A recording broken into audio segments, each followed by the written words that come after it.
नाभिकीय बलों का नेक्स्ट जो प्रॉपर्टी है, नेक्स्ट गुण है जो, वो कहलाता है संतृप्तता यानी सैचुरेशन। आपने कूलम बल का फोर्स, कूलम फोर्स का जो सूत्र है वो देखा होगा, F = K Q1 Q2/r²। ठीक है ना।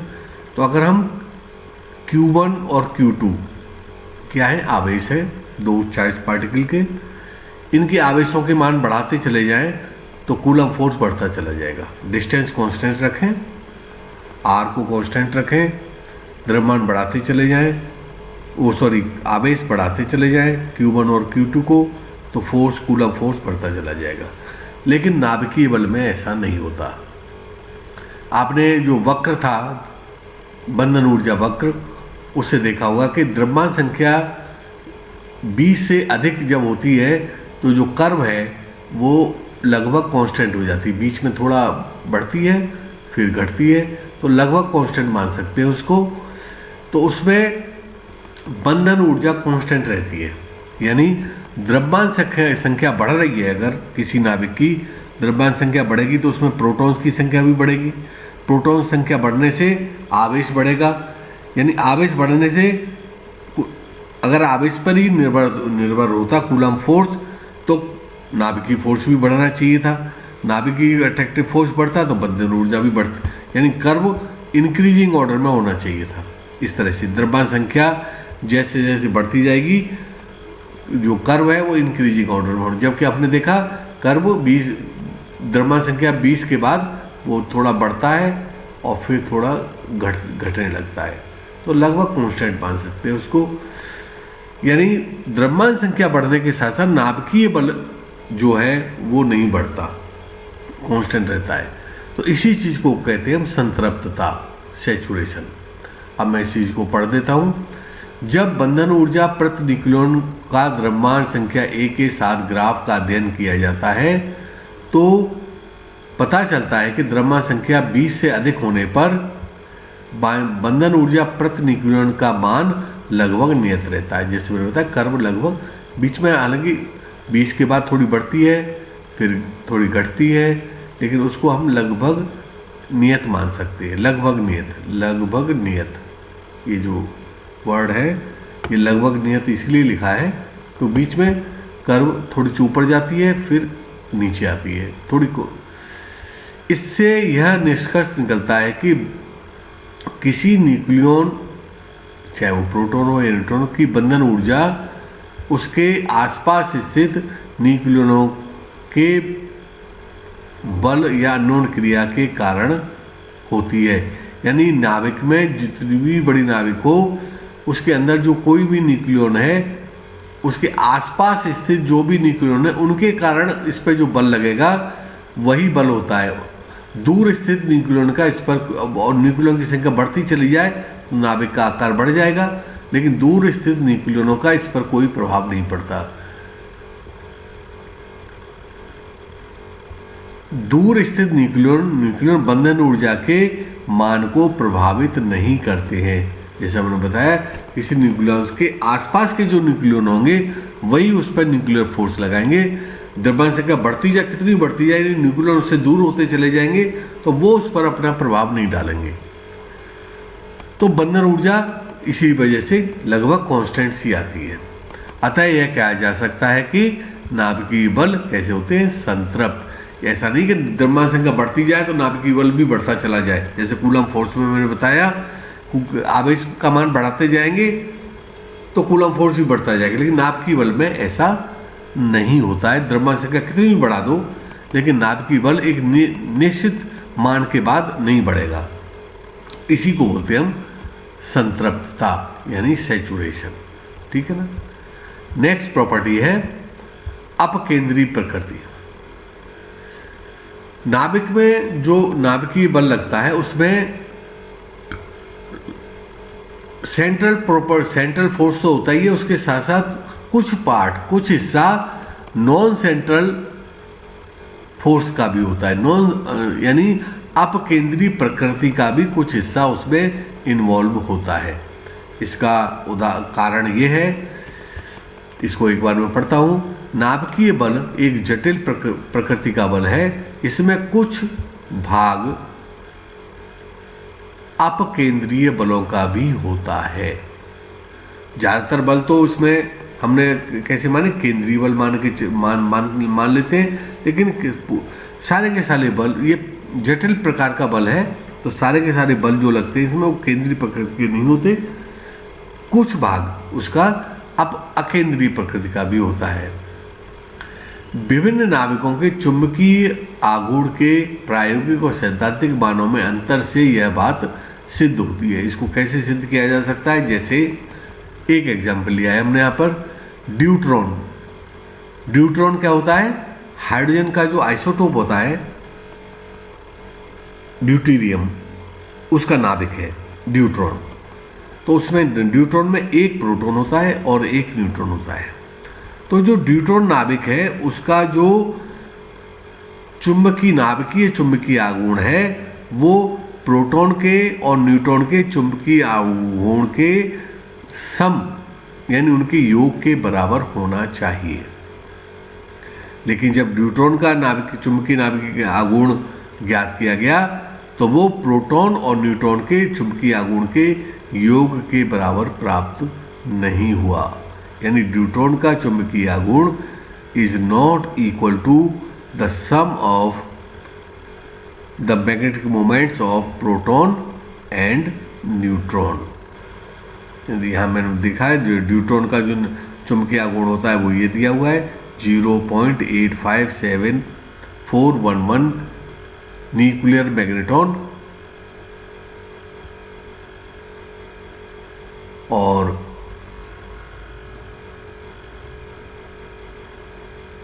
प्रोटॉन का 2.79271 और न्यूट्रॉन का 1-1.911315।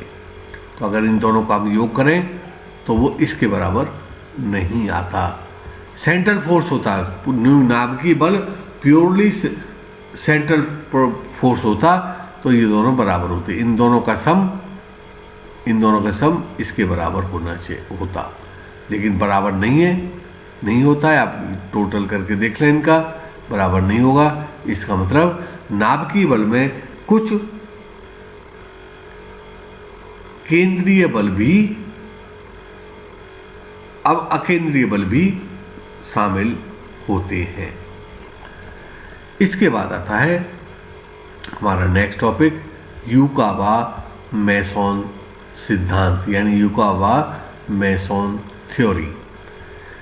जैसा मैंने एलिमेंट्री पार्टिकल वाली यूनिट में बताया था, जब भी कोई फोर्स लगता है, कोई भी दो पार्टिकल हो, चाहे वो केवल द्रव्यमान हो या कोई आवेशित पार्टिकल हो या कोई न्यूक्लियन हो, तो जब भी फोर्स लगेगा उन दोनों पार्टिकल्स के मध्य एक काल्पनिक कण का आदान प्रदान होता है। एक कण का आदान प्रदान होता है। इस कण के आदान प्रदान के कारण ही ये फोर्स लगते हैं।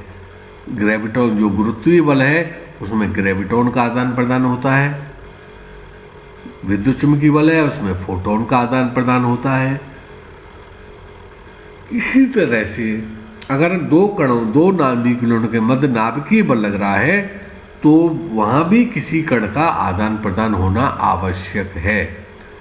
जिस कण का आदान प्रदान होता है उसको हम बोलते हैं विनिमय कण, विनिमय पार्टिकल, एक्सचेंज पार्टिकल, ठीक है ना। तो युकावा ने सन 1935 में एक सिद्धांत दिया, अपनी एक थ्योरी दी। उसमें उसने ये बताया कि जो नाभिकीय बलों की व्याख्या करने में सफल रहा, यानी युकावा का जो ये थ्योरी थी, मेसन थ्योरी, ये नाभिकीय बल की व्याख्या करने में बहुत ही हेल्पफुल रही। उसने क्या थ्योरी दी?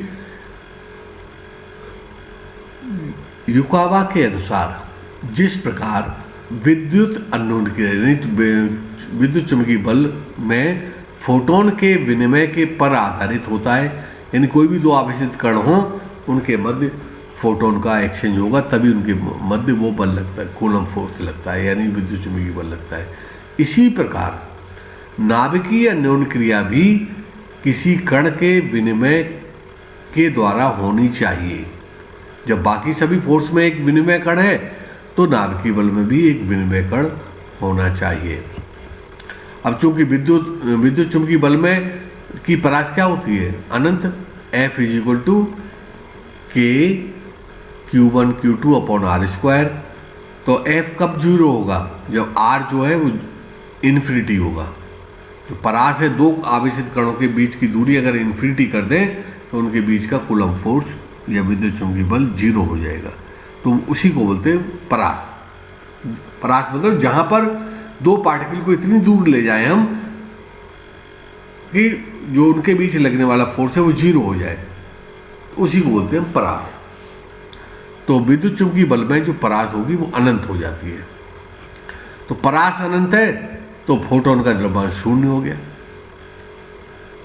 एक मैं सूत्र बताऊंगा बाद में, कभी क्लासेस शुरू होंगी उसमें, कि परास और वो विनिमय कण है उसके द्रव्यमान में क्या संबंध होता है, उसका मैं सूत्र बताऊंगा। लेकिन नाभिकीय बलों की, चूंकि नाभिकीय बलों की परास अनंत नहीं होती, तो जो एक्सचेंज कण है नाभिकीय बलों का उसका द्रव्यमान भी शून्य नहीं हो सकता, उसका कुछ न कुछ निश्चित द्रव्यमान भी होना चाहिए। यानी ऐसे जो नाभिकीय बलों का जो एक्सचेंज कण है उसका द्रव्यमान परिमित होना चाहिए, कि निश्चित मान उसका होना चाहिए। तो युकावा ने अपनी थ्योरी के अनुसार ये निकाला कि जो भी नाभिकीय बलों का विनिमय कण है उसका जो द्रव्यमान है वो इलेक्ट्रॉन के द्रव्यमान से 200 गुना होना चाहिए। कितना होना चाहिए? इलेक्ट्रॉन का द्रव्यमान अगर me, उसका 200 गुना उस नाभिकीय एक्सचेंज पार्टिकल का होना चाहिए। उसने ये कैलकुलेशन की, ठीक है ना। लेकिन कुछ समय पश्चात एक ऐसे कण की खोज की गई प्रकृति में, नेचर में ऐसा कण खोजा गया जिसका द्रव्यमान इलेक्ट्रॉन के द्रव्यमान से लगभग 273 गुना ज़्यादा था। यानी इलेक्ट्रॉन का द्रव्यमान गुणा 273, इतना गुना ज़्यादा पाया गया। और इस कण को नाम दिया गया पाई मेसॉन। इस कण को क्या नाम दिया गया? पाई मेसॉन, ठीक है ना। तो अब हम इस जो पाई मेसॉन कण है इसके द्रव्यमान की गणना करते हैं हम अनिश्चितता का, जो हाइजेनबर्ग का अनिश्चितता का सिद्धांत है उसका उपयोग करके इस पाई मेसॉन के कण की गणना करते हैं। कैसे करेंगे हम गणना? तो अनिश्चितता का सिद्धांत एक तो संवेग और पोजीशन में होता है एक्स पी एक्स, और एक एनर्जी और टाइम में होता है। तो delta E into delta T is रफली इक्वल टू एच क्रॉस। ये भी अनिश्चितता का सिद्धांत होता है, ठीक है ना। तो अगर हम ये माने कि जो नाभिक के अंदर जो पाई मेसॉन का जो एक्सचेंज हो रहा है, जो पाई मेसॉन कण है वो अगर मान लो प्रकाश की वेग की गति से चल रहा है और नाभिक का आकार मान लें वो 1.4 फर्मी का मान लें, तो एक न्यूक्लियन से दूसरे न्यूक्लियन तक पहुंचने में जो पाई मेसॉन के टाइम में जो अनिश्चितता होगी वो इस सूत्र से हम निकाल सकते हैं। अनिश्चितता equal to range upon velocity of the particle. तो अगर इसमें रख दें 1.4 इंटू 10⁻15 अपॉन ये प्रकाश का वेग है 3 गुणा 10⁸8। तो एक कण से जब निकलेगा एक न्यूक्लियन से दूसरे न्यूक्लियन तक पहुंचने में उसको पाई मेसॉन को इतना टाइम लगना चाहिए। तो मैक्सिमम जो अनसर्टेनिटी हो सकती है पाई मेसॉन के टाइम में पहुंचने के टाइम में वो इससे ज़्यादा नहीं हो सकती। तो मैक्सिमम अनसर्टेनिटी मान लिया उसको हम, जो पहुंचने का टाइम है एक न्यूक्लियन से दूसरे न्यूक्लियन पर, उसको मैक्सिमम अनसर्टेनिटी मान लिया हमने, ठीक है ना। अब पाई मेसॉन का द्रव्यमान अगर एम पाई मान लें तो इसके तुल्य ऊर्जा जो होगी M pi C square delta E हो जाएगा। तो मैक्सिमम ऊर्जा में अनसर्टेनिटी मान ली हमने, delta E is equal to pi M pi C square. अब इस सूत्र में रख दें हम, डेल्टा ई का मान रख दें ये, और डेल्टा टी का मान रख दें ये, ठीक है ना। तो delta E into delta T of the order of is equal two of the order of H cross. तो यहाँ से एक सी से एक सी कैंसिल हो जाएगा, या एम पाई कितना होगा, एम सी से सी कैंसिल हो गया तो आर नीचे आ जाएगा और सी भी नीचे आ जाएगा, तो H cross upon C, M pi is equal to H cross upon R C, ये आ गया। तो रेंज और मास में ये रिलेशन आ गया, जो मैं बता रहा था बाद में बताऊंगा। तो वो देखिए यहीं आ गया। फोटोन जो कूलम विद्युत चुंबकीय बल है उसमें उसकी रेंज कितनी होती है, इन्फिनिटी। तो मास कितना हो जाएगा, एच क्रॉस अपॉन इन्फिनिटी कितना हो गया, 0। तो फोटोन का मास इसलिए 0 होता है। क्योंकि न्यूक्लियर फोर्स की जो रेंज है वो इन्फिनिटी नहीं होती, 2 से 3, ये हमने रेंज मान ली है 1.5 फर्मी। तो 1.5 फर्मी रख दें यहाँ पर, प्रकाश का वेग रख दें, एच क्रॉस का मान हमें पता ही होता है, ये सब मान रख दें अगर, तो जो पाई मेसॉन है उसका जो द्रव्यमान आता है वो आता है इलेक्ट्रॉन के द्रव्यमान का 280 गुना, और ये मान लगभग इसके बराबर है। यानी ये तो रफ एस्टीमेट था, ये जो पार्टिकल पाया गया उसके लगभग बराबर ही आता है, ठीक है ना। तो युकावा के मेसॉन सिद्धांत के अनुसार प्रत्येक न्यूक्लियॉन कौन से होते हैं, प्रोटॉन और न्यूट्रॉन, सतत रूप से पाई मेसॉन का उत्सर्जन एवं अवशोषण करते रहते हैं। यानी एक न्यूट्रॉन है एक प्रोटॉन है, तो इनके बीच में जो फोर्स लग रहा है इनमें पाई मेसॉन का सतत एक्सचेंज होता रहता है। अब पाई मेसॉन 3 तरह के होते हैं, पाई प्लस, पाई माइनस और पाई 0। इनका अवशोषण भी होगा और उत्सर्जन भी होगा। के कारण अवशोषण और उत्सर्जन के कारण क्या हुआ, जो न्यूक्लियॉन है उनके संवेग में परिवर्तन होता है।